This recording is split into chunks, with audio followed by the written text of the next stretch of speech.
Hello friends, welcome to this video. In the last lesson we have learned about the variables and data types. If you want to watch that video, I have given the link somewhere here.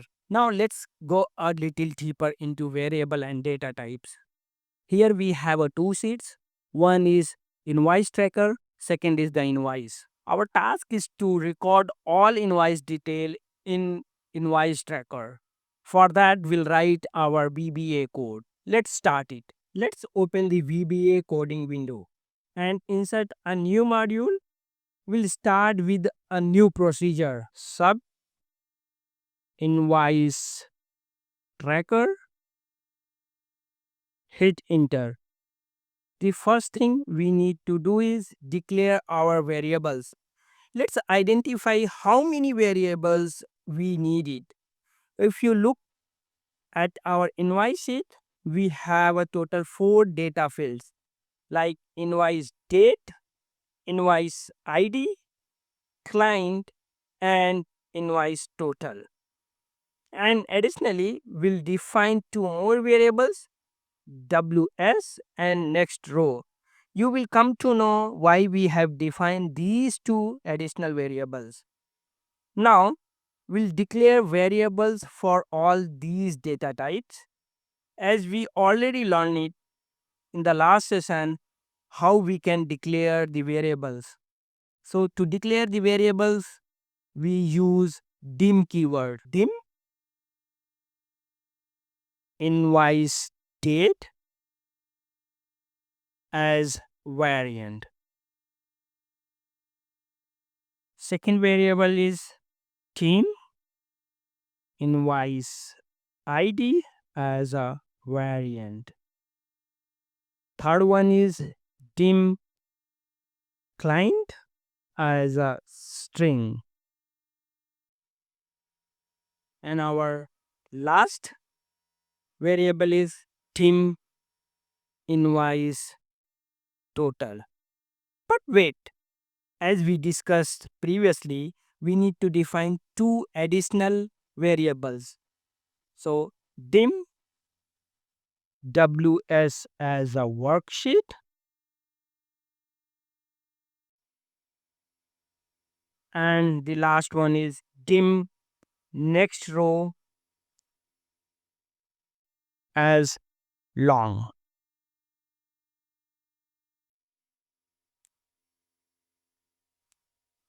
Let's assign the worksheet name to our sheet.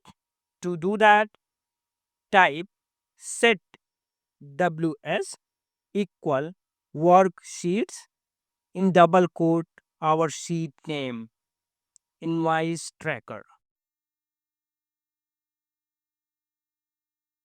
As we used here ws as a variable, that's why we declared it in advance. Next up, we are going to initialize the variables. That means assigning the values to the variables. We want to assign values from the invoice sheet. If we go back to the invoice sheet for a moment, we can see date is in D3, invoice number is in D4, client name is in D5, and the total amount is in D27. Now let's back in the editor window. Let's assign these values. So let's call our first variable invoice date equal range in double quote D3 dot value. Our second variable is invoice ID equal range in double quote D4 dot value. Our third variable is client equal range in double quote d5 dot value. Our last variable is invoice total equal range in double quote d27 dot value. The next step is to find the empty row. To get that, type next row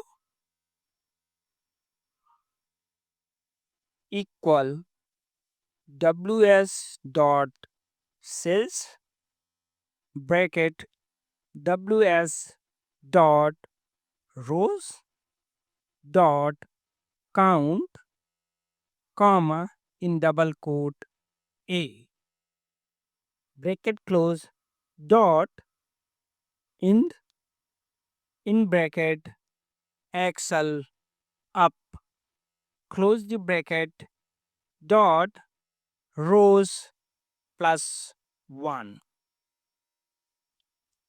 Now let's write the values into the cells. We'll start with the invoice ID. Type ws dot cells in bracket next row comma 1 bracket close dot value equal to invoice ID. Now move one column to the right and enter the date. Copy the same code and just change the column value like this. Copy, paste, just we change 1 to 2 and invoice ID change to invoice date. Let's repeat the same for the client and invoice total. 나의 부채 되시기 그만. 이곳 Finally, 4. Once the data is entered, let's display a confirmation message using a message box. Type message box in double quote invoice ID ampersand sign will call invoice ID ampersand sign in double quote has been stored in the tracker.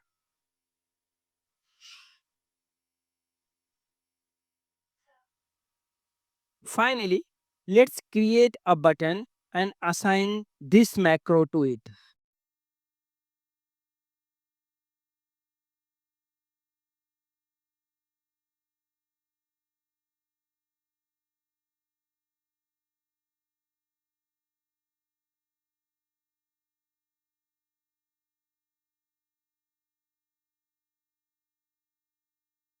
Now run the macro and you will see the invoice detail gets recorded in the tracker automatically. So this is our final code. Here I have added some comments for the clarity. If you need this code, please write code in comments. I will send you. If you found this course is helpful for you, please subscribe to our YouTube channel and follow us on Facebook page. Thanks for watching. See you in the next video.